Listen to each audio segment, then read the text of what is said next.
And today we're going to start with what is DePIN. You may have heard this word before, but we're still working out the naming and nomenclature for what I think will be this important category.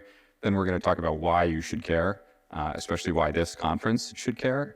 And then how should you go about thinking about building a DePIN project to the extent that you are interested. So to start, I think a decentralized physical infrastructure network would be any sufficiently decentralized network using cryptography and mechanism design to ensure a client can request a physical service from a set of providers. And that's a mouthful. So I think it's often useful to talk through this by example.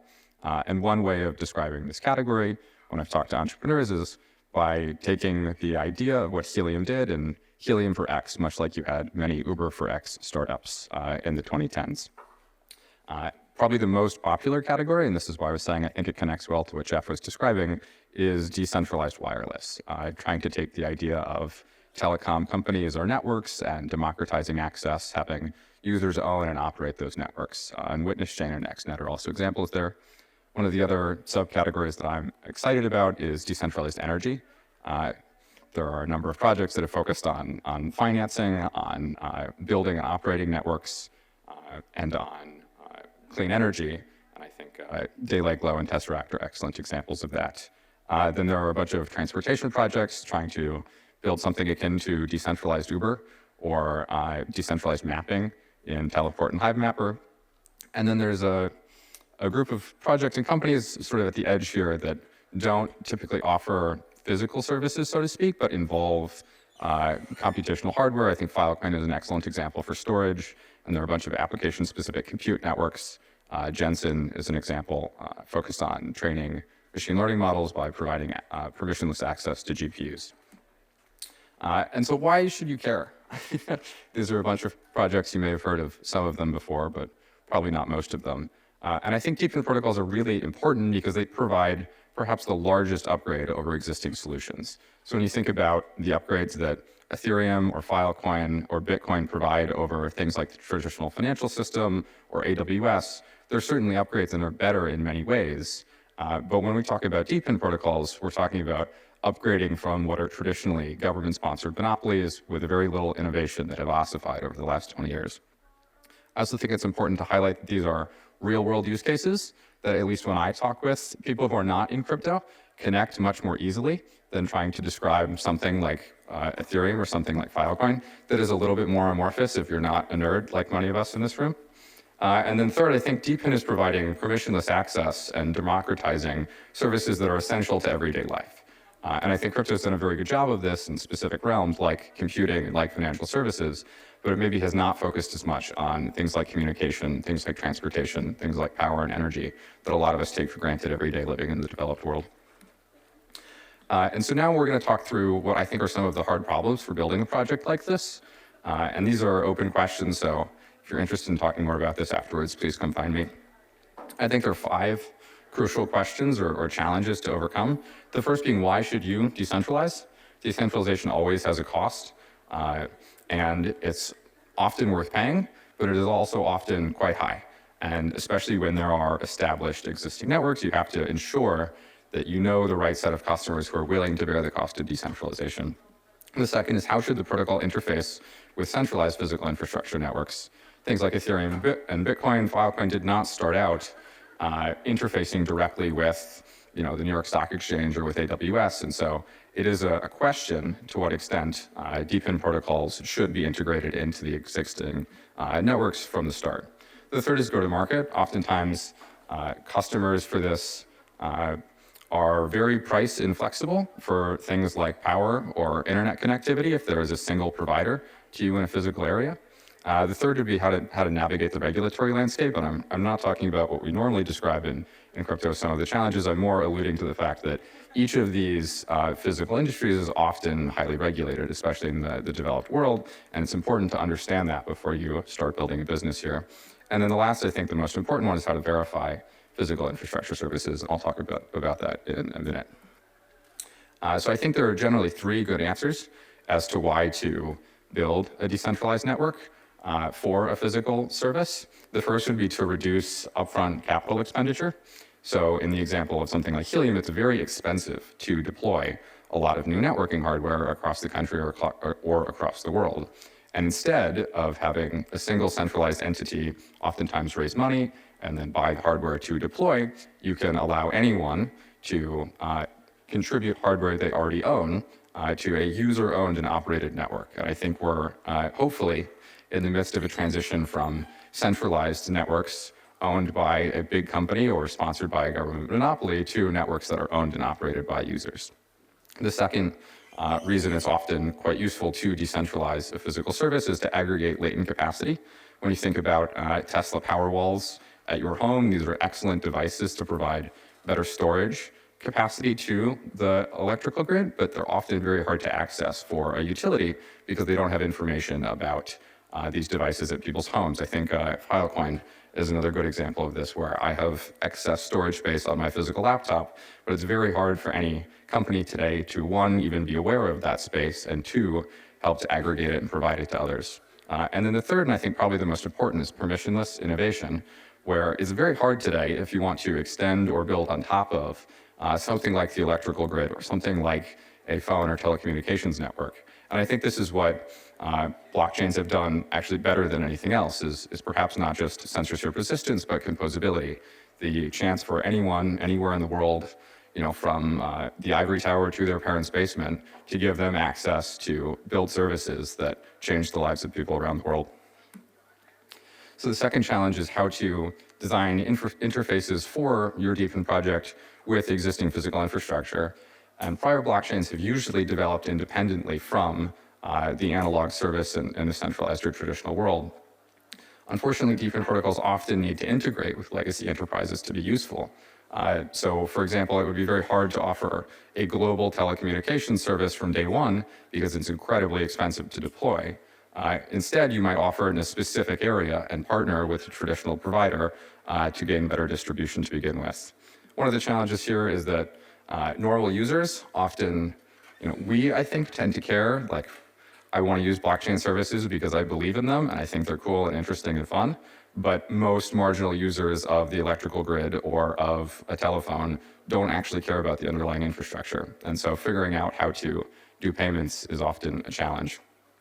And then there is, to some extent, a tension between decentralizing from the beginning and then integrating into the existing infrastructure. Third, I think go-to-market is often a challenge for these sorts of projects. DePIN protocols have traditionally been much stronger at aggregating supply side interest from providers willing to sell or provide a service than from clients on the demand side requesting it. And building in a small silo, namely just crypto people, has narrowed the addressable market and I think constrained occasionally the ability for the demand side to work quite well. And then oftentimes these projects have competed on price, which is always a good thing to compete on in business, but many customers are very price inelastic, and occasionally the UX friction of using a blockchain or crypto-enabled service is quite high. And so I would encourage anyone who's focused on a project like this to think about if you can compete on things other than price. Can your product or protocol have a feature that is impossible to offer as a centralized service? The third is, or the fourth is regulation, and this is really regulation about the specific physical industry. And I think a great example of this is there are now a number of protocols, Helium being one of them, that offers 5G service. And in 2017, there was a law passed that opened up CBRS, or Citizens Broadcast Radio Service, which is unlicensed, free-to-use spectrum that anyone's router in their apartment or home can access. And this, I think, was fairly essential to decentralized wireless becoming more popular, at least in the US. And the more time I spend in each of these traditional physical industries, there tend to be important regulatory or legislative changes and impacts that will likely make a difference for the protocol or for the business. And then finally, I think the most important challenge and the thing that people probably think least about in relation to its importance is verifying that these services are correctly provided. And so by way of example, the way Ethereum verifies the service that it has run the EVM correctly is all the nodes re-execute the computation and then vote based on stake weight, or in Bitcoin, you vote based on hash power weight. But in these networks, it's often impossible to truly form consensus. Like, you can't form consensus over all of the state changes in a global telecom network. It's vastly too compute intensive. And so oftentimes one of the better approaches is to try to create a mechanism that measures the performance of service providers and ensures that honestly participating is the rational or economically maximizing approach. One of the other challenges with many of these physical infrastructure protocols is that you can't computationally prove them.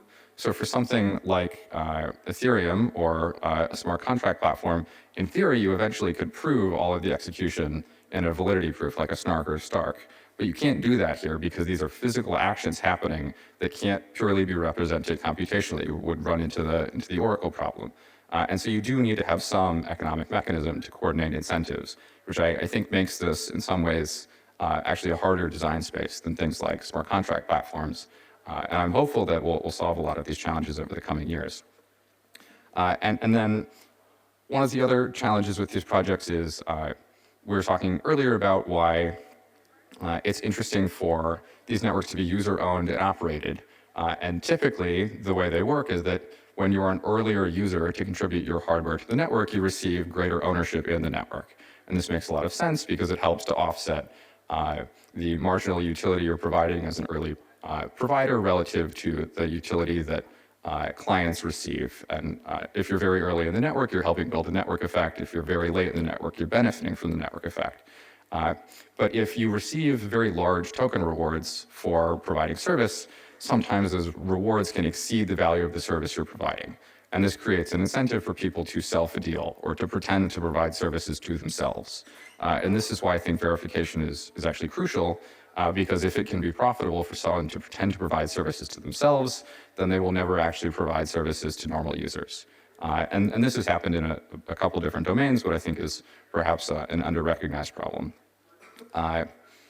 And then I think the final part of this, the design is much trickier if when the client is requesting a service, they're requesting it from the network broadly, as opposed to from a specific provider. If you're engaging in a transaction with a specific provider, then the provider can lie to you and not provide the service correctly, but then you just won't interact with them again in the future. Whereas if it's possible for, if the client interacts with the network and the network then chooses the provider, then in the case of a dispute between the client and the provider, one or both needs to be able to provide a proof or some proof to the network that they are the honest party and that the other party has deviated from the protocol. And that's why I think verification is really an essential component of a strong design for a DePIN protocol. That's all I have today. Hopefully I was faster and there's time for questions. I would love to take them if anyone has them. Hi, Guy. Great talk, by the way. I was curious if you had like any mechanics or ideas in mind when it comes to actually mitigating like this over incentivization problem when it comes to like the early adoption of networks and like, for example, people providing services to themselves just to basically earn a lot of token raw. Yeah, so I think this is essentially the slide, and this could be probably some talk if I went into better depth here. The best solution, I think, is to have the protocol itself verify service. And so what I mean by that, I think the most promising direction is having intermittent measurement of service providers. And usually usually this approach is the network somehow, and there are a couple of different approaches, generates a service request to a specific provider and sees if the provider does in fact behave correctly. And if they do, then they receive what is equivalent to a blocker reward, like an outsized reward. And if they don't, then they either get slashed or receive no reward. And these measurement requests can happen fairly infrequently, which is why the rewards are larger in proportion. And this, I think, provides a much more scalable way than trying to form consensus canonically over the state of an impossibly large network. So that I think is the direction that I'm most excited to see people go. But I think this is to some extent still an unsolved problem. And so hopefully this has inspired at least one person to think more about it. Hi, I have one question here. So right now, I think we're seeing like more projects in this DePIN field. For example, when the ZK mining, I think there is like growing demand for this.